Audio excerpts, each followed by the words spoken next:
So, welcome to Theme 3, Episode 7. We only have a couple more episodes left.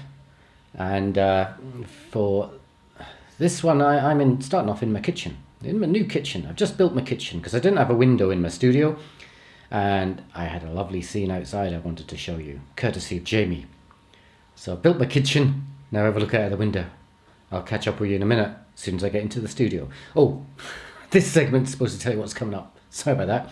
So, coming up in this episode, we have, wait for it, we have using psychological tests to predict college performance and educational achievement tests. You know all about those. And what is test bias and how can we eliminate it? Oh, and finally, old people. Are all old people stupid or is it just me? All of that coming up and more in episode 7 of Theme 3.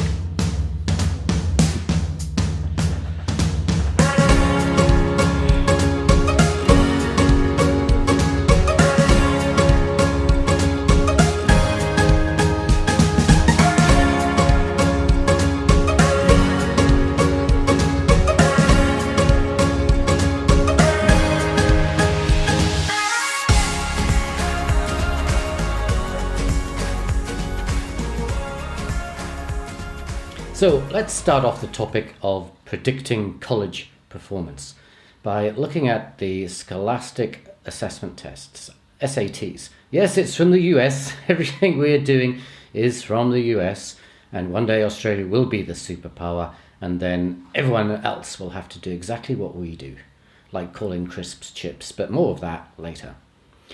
Now, we hear all about stats because they're the tests US children sit, and we hear a lot about the US through the literature we read and the films we watch. Ever wondered why we get so much stuff from the US and why you're having to read a textbook from the US? Well, they've got all the money, which means that they can pay people to do the stuff to make it cheap for others to buy the stuff, and they own all the major distribution channels to make sure that we get our hands on this stuff. So anyway, enough of geopolitics.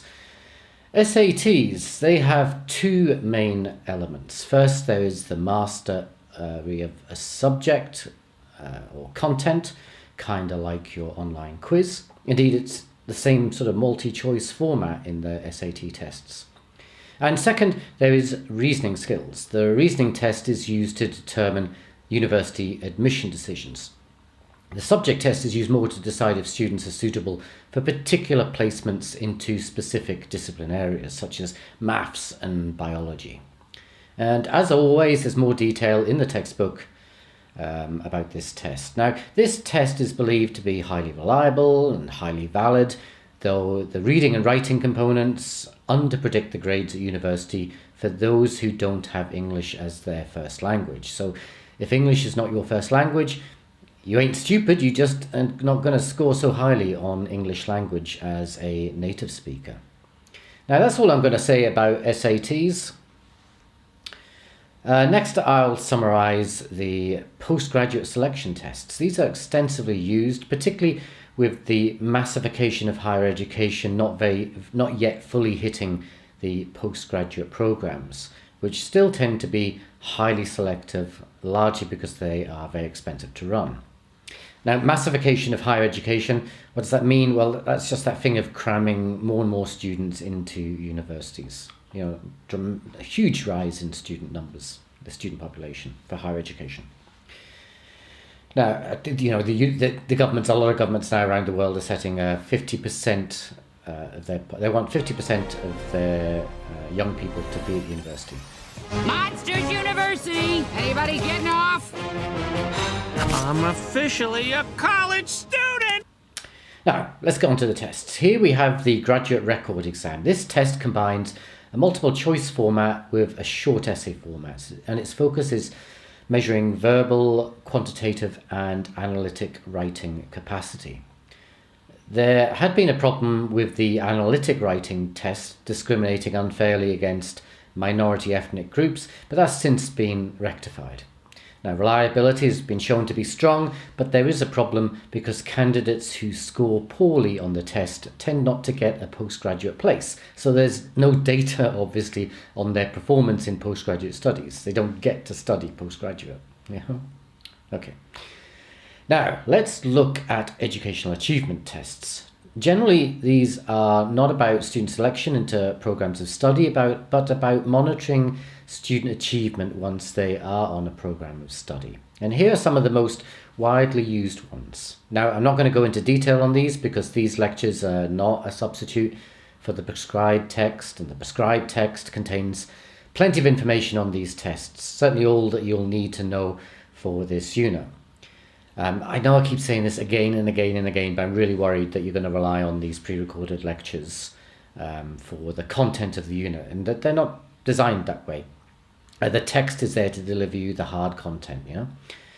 And it's because it's really, really hard to deliver a video presentation on these tests that we're covering, or at least to do a video presentation that's sufficiently interesting to keep your attention and indeed to keep my attention. And there's a real danger that I may nod off as I talk through the detail of each of these tests. So to prevent a sudden outburst of narcolepsy on my part and on your part, I will limit more coverage.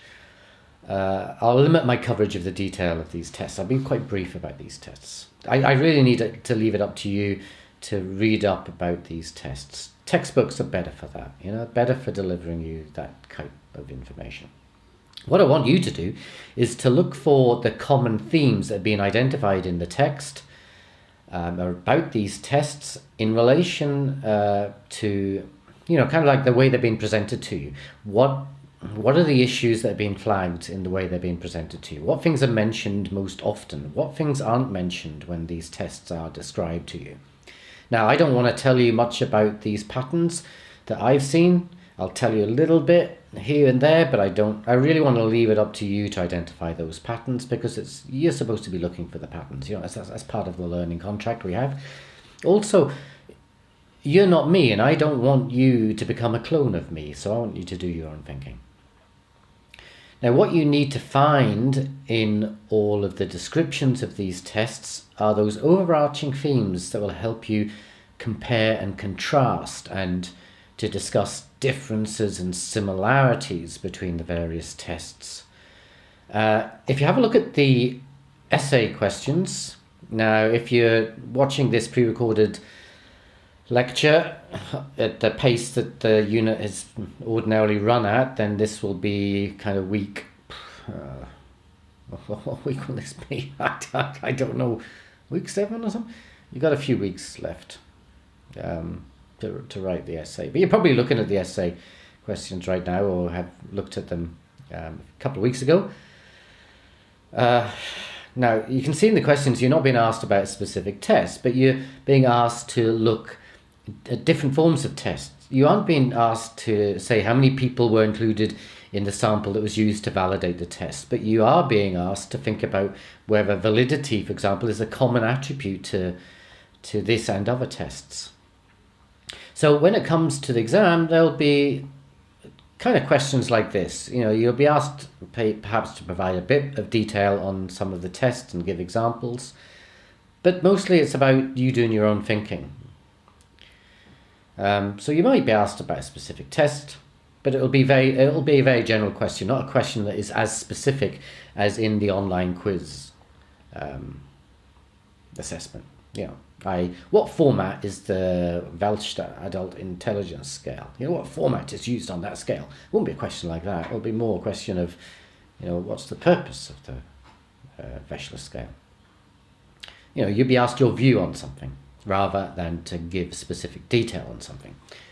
Now, by the end of theme 3, we will have covered everything you need to know in terms of answering these 4 essay questions. Now, let's pick up on one of these general issues about the tests in relation to educational achievement tests, which the general issue is a kind of general question, really, is why should we be using them? Well, should use them because they help us identify students who have particular learning deficits, so that appropriate learning support services can be put in place for them. But remember here, we would want to administer the test to people on a one-to-one individual basis rather than as a group basis, to assist us to identify or diagnose the learning difficulty someone's experiencing. Now, we can also use these tests to tailor learning approaches to students, tailoring our learning approach to each student's learning strengths and weaknesses. And it can also be used for quality improvements in teaching. If you find that students are not achieving the educational outcomes you expect, you can look at the teaching program and see what can be improved. And it can also help you decide on the level of instruction that each student needs. Those are all positive things, they're either things to make positive improvements for the individual learner or for the educational program. Now, can you think of the flip side? The ways that these things might be used negatively. Have a think and share your thoughts either in our class meetings or in our Moodle discussion forums. Now, let's get on to the final topic of this episode, test bias. Here's a technical definition which has 3 elements. Freeze. Everything seems to come in freeze, eh? Shame your education doesn't come in free. You have to pay for that, but let's not get started on the politics of education. Now, back to the point. Now, the 3 things here are content validity, predictive or criterion-related validity, and construct validity. First, content validity. This is the most common criticism of psychological testing, particularly when it is applied to economically and politically marginalized groups. Content validity, or rather invalidity, takes a number of forms. For example, the knowledge you're testing may not be available to particular groups. I only have access to free-to-air TV, so don't ask me questions about Game of Thrones because I can't access that series. If you can download it for me, that'd be great. No, don't do that. Don't do it illegally. Anyway, not wink wink. Also, truth is often culturally determined, particularly when we're talking about model truths, i.e. what is right or wrong in a model rather than a factual sense. So, is it right to copy someone else's work? Well, no, that's a very wrong thing to do, and we've got rules about that. It's called plagiarism in higher education, remember? Well, that's the rule in higher education, and that's the rule in our society, or Western culture, but it's not true for all cultures. In some cultures, the answer to the question, can you copy someone else's work, is yeah, of course you can. Yeah, you're right, you can copy someone else's work, because work doesn't belong to that person, it belongs to the collective. Their work belongs to all of us. Also, wording can be culturally specific. And I just can't tell you how long it's taken me, as someone from the UK, to get used to calling sweets lollies, calling lollies ice blocks, and calling ice blocks, well, blocks of ice, I suppose.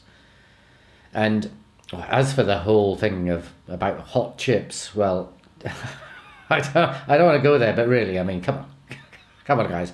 Chips are crisps, and hot chips are just chips. I mean, how stupid is the system we've got here in Australia? Hot chips, so that means we have frozen hot chips. Yeah, I just don't get it. How do you explain that one? I don't know. Anyway, enough of that. I know that a lot of you will be disagreeing with me now, except if you're not born in Australia, and you might be on my side on this one. Anyway, next we have back to the script. Next we have predictive or criterion-related validity, and in the textbook on page 243, it says a test is considered biased with respect to predictive validity if the inference drawn from the test score is not made with the smallest feasible random error, or if there is a constant error in an inference or prediction as function of membership in a particular group. So, there you go. Need I say any more? Look, if you are waiting for me to say some more to explain what the heck that means, you're in for a very long wait. Hopefully another student on our unit can explain that to us. But what I'm kind of guessing is meant there, it's extraordinarily complicated. Well, for me it is, the way it's written in the text. But what I'm guessing it's saying is that an aptitude test should be as good at predicting future employment success for a white person as it does for a black person. And if it's not as good at predicting for a black person, then that test has a bias against black people. But, read the section on page 243, make your own sense of what's been said there, because, well, the book gets very statistical at that point in the chapter, and it loses me completely. I'd actually really encourage you to read and reread that section, because you have an opportunity here you get many of these opportunities, by the way, but you get a particular opportunity here of outsmarting your tutor. You can say to your family and friends with absolute truth and certainty that in regards to regression analysis, you are smarter, much, much smarter than your university tutor. Hey, I'll even sign a certificate for you stating that, so you can put it up on your wall if you like. Now finally, we have construct validity. This is a very broad concept, but really just means that a test is testing one thing in one group and another thing in another group. Again, statistics can help us see when this happens, but once more, you're on your own with that stuff. Hey, I just need you to... Tell you what I need you to know. I just need you to know about... if you go off and understand this stuff, that's good for you. Good for you. It's only going to help. But tell you what, all I really need you to know. I just need you to know what reliability means, what validity means, and what factor analysis is. That's the stuff you need to underpin your knowledge of psychological testing, and enough for you to engage with your essays and exam on this unit. And now that you have hopefully completed online quiz 1, hopefully you've completed it by now, unless you're watching this very, very, very early in the year. I'm probably only going to publish this a couple of days before the deadline for online quiz 1. Anyway, all of that statistical stuff, the detail on that, that you're only going to need that for the online quiz. Now, let's get back to talk about this bias thing. This bias thing is usually in one direction. It's usually in the direction of giving advantage to the dominant group, white male adults, or what we know as more generally as white WASPs, white Anglo-Saxon Protestants. Now, I'm almost there. I'm just not a Protestant. I'm white and Anglo-Saxon. But, I'm just one religious conversion away from becoming a full dominant group member. I would convert, but I can't stand their work ethic. Anyway, let's move on to social values and test fairness. A test might be unbiased, but it might still be unfair. This happens when the social consequences of using a particular test are worse for a particular group. And this is why the application of a psychological test, the decision about when to use a test, becomes an ethical decision. This notion is really important in psychometric testing. The notion's been expressed in regards to a psychological test that's used to select employees. And this example shows us 3 ethical dilemmas. The first is that of what's called unqualified individualism. This is where the social value that states it is right to want to select the best qualified candidate for the job. So you would use whatever tests you had available and whatever information you had available about the candidates to help you identify who was the best candidate. Now, because that would be the fair thing to do, you want to get the best person for the job, and that's a fair thing to do. But if the person's ethnicity was a stronger predictor of job performance than, say, their result on a psychological assessment, that would mean you would be duty-bound under this unqualified individualism principle to select someone based on their ethnicity. So now you're in this ethical trouble spot, because this is direct discrimination. You're actually in an unlawful spot. You'd be breaking the law. But what's happened here is what's seemed fair, choosing the best person for the job and using the best information you've got to do that, now becomes very, very unfair, actually quite unlawful. Second, we have quotas. This is the notion that your workforce needs to represent the broader community. So if 10% of people in your community were disabled, you would need to have 10% of your workforce as disabled. If you use psychological testing and this resulted in you not achieving a quota, a representative sample of people selected for a job or university place, whatever, the selection procedure would be deemed unfair because you're not meeting the quota. So actually using psychological assessments can be unfair if it means you're not able then to recruit a representative workforce. You find that you're just recruiting white men, into management jobs. This would be unfair.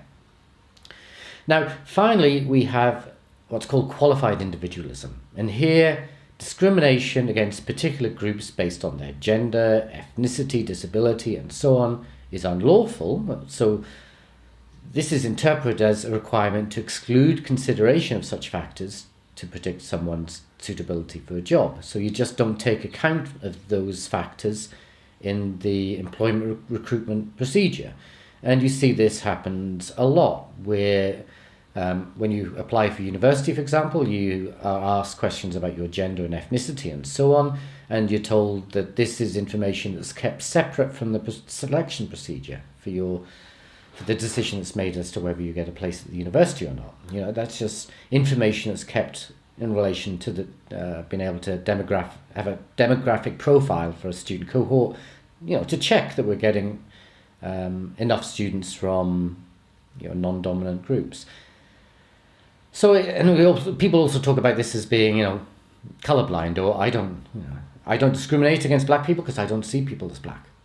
Anyway, what's the result of this saying that we're not going to look at these things? How can we discriminate against them if we don't record information on them? Well, this results in you can get either an over-prediction or an under-prediction from people's performance on psychological tests. When those, say if a black person, what we know from some of our psychological tests, that black people score on average lower on a test, and that's largely because the test is biased towards white people. White people get better scores. If we don't take into account the fact that a candidate's black when we're looking at their test score, then we are going to underpredict their performance. Or if we don't look at the fact that someone's white when we look at their test score, we could overpredict their performance. Because what we're not looking at, actually the norms are different for different groups, and we need to take that into account. So if we don't look at factors like ethnicity and gender, then it's essentially unfair because we're not taking those differences into account. Okay, we're nearly there. We're nearly there. Okay. Now, all of these are really tricky ethical issues that faces the field, and the field continues to grapple with it, and you will grapple with this if you end up as a professional psychologist or in any area where you are included in the process of employee selection. So good luck with that. Now, let's look at what has been said by psychology in relation to the factors that affect intelligence. This is the nature-nurture debate, which is alive and well in the field of psychology. What we find is the sensible position is seen as that intelligence is both impacted by genetics and the environment. That's the sensible position to adopt. But there is still strong belief that genetics play a significant role in determining someone's level of intelligence. What's usually cited are the twin studies, The twin studies who were separated at birth, and they were both tested and came out with the same IQ scores. They're raised in different households, came up with similar IQ scores, so hey, can't be environment, can it? It's got to be genetics. Now, this stuff is still really contentious. Don't be fooled by people who say the twin studies separated at birth show there's a genetic component. No. It's extraordinarily contentious. People are still debating this and arguing, actually, it shows no such connection with genetics. And one of the problems with that twin study stuff is that it assumes the environment is a factor that can be separated out from the analysis. Not enough consideration is given to how environment extends well beyond family household, and that two black twins could be similar in their intelligence, not because of genetics, but because of the broader social patterns of discrimination against black people, that they face. What we know about the impact of socio-economic factors is that the impact sits well outside of the household, or the fact that the socio-economic factors sit well outside of the household. It's got a very broad reach, and it reaches right through into the social fabric of society. So two twins might be separated by birth and live in different cities and live in different households, but if the broader culture is the same and the broader social fabric in society is the same, then environment's going to impact those kids in the same way because of their ethnicity, for example. Now, I'm also pretty amazed, just between you and me in the camera, I'm also pretty amazed at the genetic argument that people can make this argument so confidently. When you're talking about something as complicated as intelligence, to say that you can have a genetic determination for intelligence, you're already seeing that intelligence is extraordinarily complicated. We still don't know really what it is. We're arguing over it. The theories about intelligence are becoming extraordinarily complex. The argument that intelligence is somehow hardwired into our brains, well, a couple of problems with that, really. Our genes are relatively simple and our brains are extraordinarily complex. Yeah, we have around about 20,000 genes, or thereabouts. That's the number that's kind of seems to be agreed on at the moment. So 20,000 genes, and we've got 100,000 trillion synapses in our brains. Synapses are those junctions between brain nerve cells. And 250,000 of those synapses are formed every single second during our early stages of development. Now tell me how our genes determine our intelligence, given the extraordinary complexity of the brain. Anyway, that's just what I think. Yeah, actually a few people think this. That it just seems extraordinary. Also, the other factor is that at this stage, and perhaps for always, genetic explanations for human behaviour are going to remain purely speculative rather than, what we think of as scientific. They're going to be based on supposition, not on empirical observation. We're just guessing. Here's a quick video that sort of sums it up. Someone who's in a position of authority. If you don't believe me, you believe him. It'll kind of tell you where we're at in terms of research on the brain. He's a bit more optimistic than me. He thinks we're just at the start of the journey and then eventually we'll get there. I don't think we'll get there at all. This is just way too complicated. Anyway, watch the video. Trying to introduce the study of the brain to a bunch of students. I said, if understanding everything you needed to know about the brain is a mile, I asked the students, how far had we walked in this mile? I got answers, 3/4 of a mile, half a mile, someone said 1/4 of a mile. And I said, I think about 3 inches. This is unconventional science. There's just this huge gap in our knowledge about how brains work, largely because we have no idea what they actually are made up of at the finest level.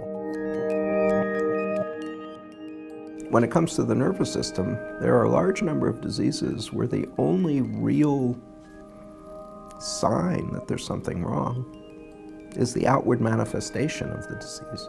A person is acting crazy, or they don't seem to learn very well, or their movements are disordered in some way. But if you look at their brain, with most of the techniques we have, there's nothing to see. You've got to see the wires. You just have to see them, and you have to see where they come from, where they go, what they connect with, and be able to map that out in enough detail that ultimately you will be able to render the information that goes into a brain to see the wiring diagram at the resolution of every single synaptic vesicle in every synapse. Enough resolution, we think, to see everything in a wiring diagram.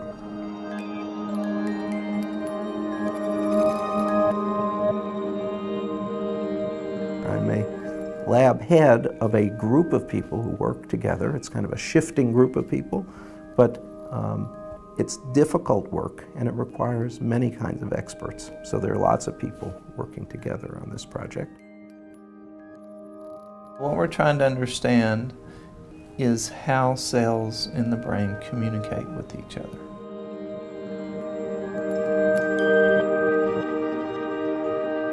I have to look at the entire pipeline from the beginning, where we start with a mouse, make a sample, process the tissue, cut sections, and then ultimately begin imaging them.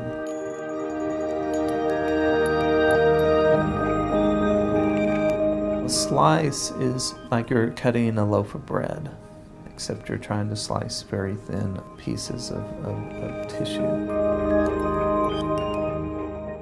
So for a millimeter depth, you get about 33,000 sections. Each section of the brain is next to the section that was sliced just before it, and the slice right after it is the next frame. And if you play these frames in sequence, you see the brain not over time, but over space, as if you're looking deeper and deeper into the brain. The big objects you see that appear and then slowly go out of appearance, those are nerve cells that are being cut through. And coming off of these cells are these large, light-colored objects, which are the dendrites. Every little object in here is a little wire. To keep track of these cells from one section to another, what you'd like to do is kind of color them in. So every one of these colors have no meaning other than to keep track of each object from section to section. What this allows us to do is to generate a wiring diagram based on this. We now know everything about these wires here, and from that we can generate all the connections of every cell in that area. Information forces you into this uncomfortable position where you have to kind of say, okay, I don't get it, but I know that the real world is more complicated than the way I'm thinking about it. I feel it's a very long road, and we've just started. That's my view.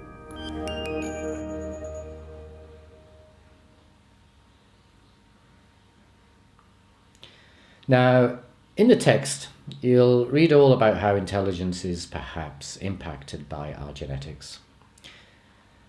But for me and for a lot of people, the strongest evidence, and you can kind of see that Robert, the author of our text, I think he thinks this as well, deep down, is that the strongest evidence we have is the impact from the environment is the thing that we need to take most account of.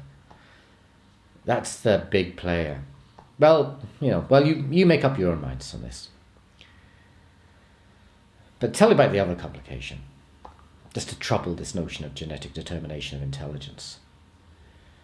It's actually somewhat artificial, to separate biological and environmental explanations. This whole nature-nurture debate, don't sit on one side or the other. Actually, it's perhaps a false dichotomy, this separation of essentially biology from environment.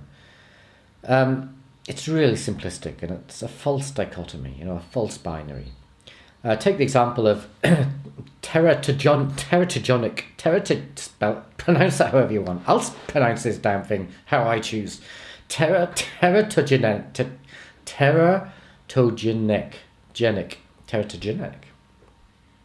That's the proper way. Teratogenetic. Anyway, that thing up on the slide. This is an example of how biology and environment overlap. Teratogens, there we go, nailed it. Teratogens, I think I've nailed it. Teratogens are substances that cross the placental barrier and cause changes in unborn fetus. So drinking alcohol or smoking cigarettes during pregnancy can be harmful to the unborn child. Here, being born a particular way is not just about our biological predisposition, but about the environmental impacts that occur before we're even born. In fact, our biology is predisposed by our environment. There's lots of evidence accumulating on how environmental toxins impact intelligence. Lead is an example. We now have unleaded petrol because lead was found to damage the brain and disrupt intellectual functioning. And all the rest of it. So what the danger is, we've inherited a false dichotomy in this nature-nurture debate that oversimplifies what is actually an extraordinarily complex interaction between our biology and our environment. Now, if you do decide that genetics is the key factor, if that is the path you wish to go down, well, good luck to you, because you'll find that it's hostile territory at the point at which psychology and society interact. There are theorists who are still arguing that black people are genetically determined to be less intelligent than white people, but they are constantly, and in my view, quite rightly having to defend themselves against being called racist. Now, you can read about the work on genetic influences on intelligence in regards to ethnicity in our textbook towards the end of the chapter 6, where the author does a decent job in terms of showing that genetic explanations are pretty poor explanations, mostly. Now, finally, let's turn, it's been a long old video recording this, apologies for that, so I'll crack on and we'll be finished soon. Let's just first of all turn to age and intelligence. This one is equally problematic, but tends not to be challenged so strongly. In fact, many of us have fallen for this idea that you get more stupid in old age, that you have a decline in memory and cognitive ability, and that there are studies that show that intelligence declines with old age. But there are lots of problems with those studies and lots of problems with this idea that the idea is that after about 20, you hit your peak at 20, then your brain cells start dying off. You become stupider and stupider. And when you hit around about 60, then your stupidity gets accelerated considerably. And you become more stupid more quickly. Now, I'm fast approaching 60, so I'm naturally going to start challenging that argument that I'm going to rapidly get more stupid. But by the time I'm 70, I'll likely be retired, hopefully be retired. I'll have limited economic power, I'll not be in work, and it'll be harder to get people to listen to me. Again, the research that charts the cognitive decline of older people and explains this as a biological phenomena largely discounts the environmental impacts, but also, and I feel more importantly, ignores how such research is less challenged because those who might challenge it and have the most interest in challenging it, i.e. old people, mostly lack the economic and political power to challenge it.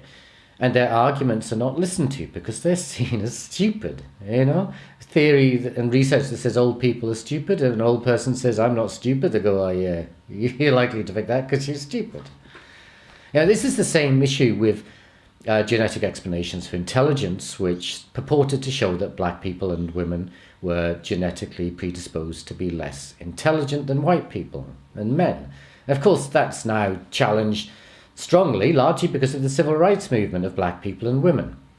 But in the early days, black people and women who spoke up against these arguments that they were genetically inferior on the basis of intelligence, they weren't listened to because, of course, they were seen as stupid. So why would you listen to their objections? Why would you listen to a stupid person?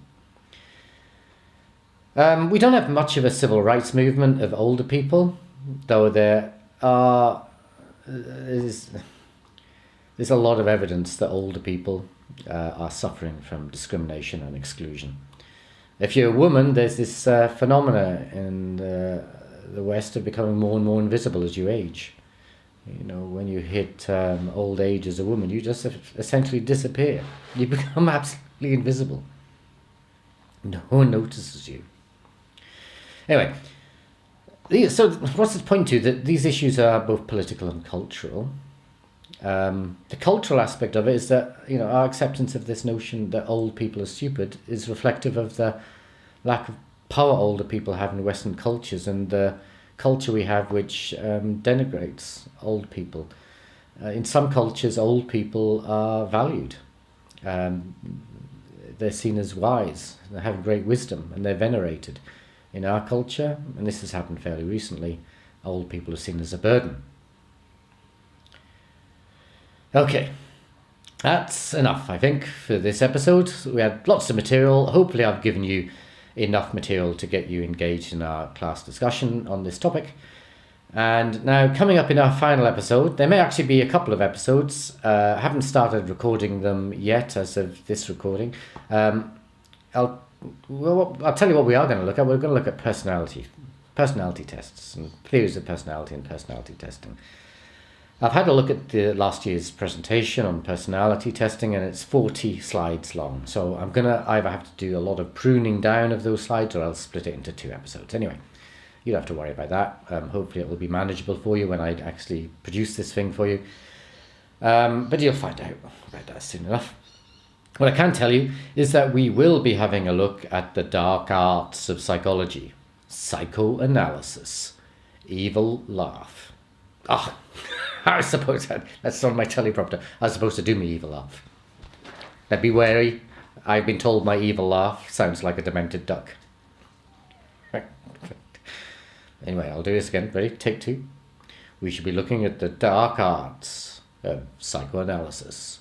Wah, wah, wah, wah, wah, wah. Okay, I'll leave it there. So, I shall see you on the dark side next time. Ta-da!